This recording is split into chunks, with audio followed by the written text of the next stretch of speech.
여러분 안녕하십니까? 경북 동해안은 오늘 고기압의 영향으로 대체로 맑고 포근하겠습니다. 아침 기온은 8도에서 10도 분포를 보였고 낮 최고 기온은 울릉도가 16도, 울진이 19도, 포항과 경주, 영덕은 21도를 보이겠습니다. 바다의 물결은 동해 남부 앞바다는 오전에는 최고 3m, 오후에는 2.5m, 먼 바다는 오전에는 최고 5m, 오후에는 4m까지 일겠습니다. 내일은 다소 흐린 가운데 오후에 약한 비가 내리겠고 낮 최고 기온은 17에서 18도로 오늘에 비해 2, 3도가량 낮겠습니다. 요즘 대선 후보들 지역을 돌며 표심을 잡기 위해 많은 공약을 하는데요. 그런데 지역 공약을 분석해보니 아예 실현되지 않거나 지지부진한 공약도 많았습니다. 보도에 김철승 기자입니다. 박근혜 정부의 경북 공약은 8대 분야의 25개 사업, 진행 중이거나 추진 예정인 것을 공약하기 때문에 상당수는 진척되고 있습니다. 하지만 추진이 늦어지거나 아예 되지 않는 경우도 많습니다. 문화 분야를 보면 한국 실크로드 문화관 건립과 한국 마이스산업진흥원 건립은 이루어지지 않고 있고 3대 문화권 특별법도 아직 제정되지 않았습니다.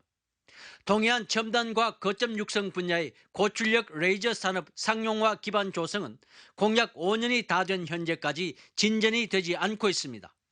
강주하고 어떤 중복성 관계 때문에 아마 그런 것 같은데 어떤 그쪽에 고출 레이저 사업이 조금 사업하기가 조금 힘든 것 같습니다. 포항 삼척간 고속도로망 구축도 포항 영덕 구간은 오는 2023년 개통될 예정이지만 영덕 삼척 구간은 계획이 없고 충남 보령에서 울진을 연결하는 동서 오축 고속도로도 지지부진합니다. 유독이 울진 구간만 51.8km 구간만 지금 2차로 건설되고 있어서 국토부에서 4차로 건설을 위한 예비 타당성을 지금 진행 중에 있습니다. 거슬러 이명박 정권의 지역 대선 공약도 일부는 전혀 진척되지 않았습니다. 내륙항 개발을 통해 구미 상주 문경권을 물류단지로 조성하려 했으나 4대강 사업의 변경으로 무산됐고 구미 모바일 특구 조성도 없는 일이 됐습니다. 울릉도의 죽도를 해양 휴양섬으로 조성하고 나리 분지에 500억 원을 들여 수목원을 만들겠다는 약속도 10년이 된 지금까지 진전이 없습니다. 나리 분지에 수목원을 조성하려고 하고 있습니다. 아직까지 땅을 충분히 확보하지 못한 상태입니다. 더 거슬러 노무현 참여정부의 지역 공약도 정도의 차이는 있지만 별반 다르지 않습니다. 동해안권 철도와 고속도로 그리고 환태평양 시대에 대비한 항만과 공항 건설을 약속했지만은 충실히 이루어졌다고 믿는 주민은 적습니다. MBC 뉴스 김철승입니다. 포항시 시설관리공단은 장애인의 날인 내일 하루 동안 장애인 전용 수송 차량인 동행콜을 무료로 운행합니다. 1, 2급 중증장애인 등 동행콜 이용 대상자가 상담 콜센터로 전화하면 오전 7시부터 밤 10시까지 동행콜 서비스를 무료로 이용할 수 있습니다.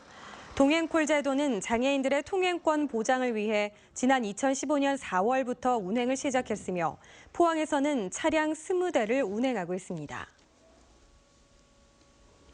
영덕군은 특산물인 은어를 보호하기 위해 은어가 하천으로 돌아오는 내일부터 한 달 동안 포획 금지 기간으로 정하고 단속을 벌입니다.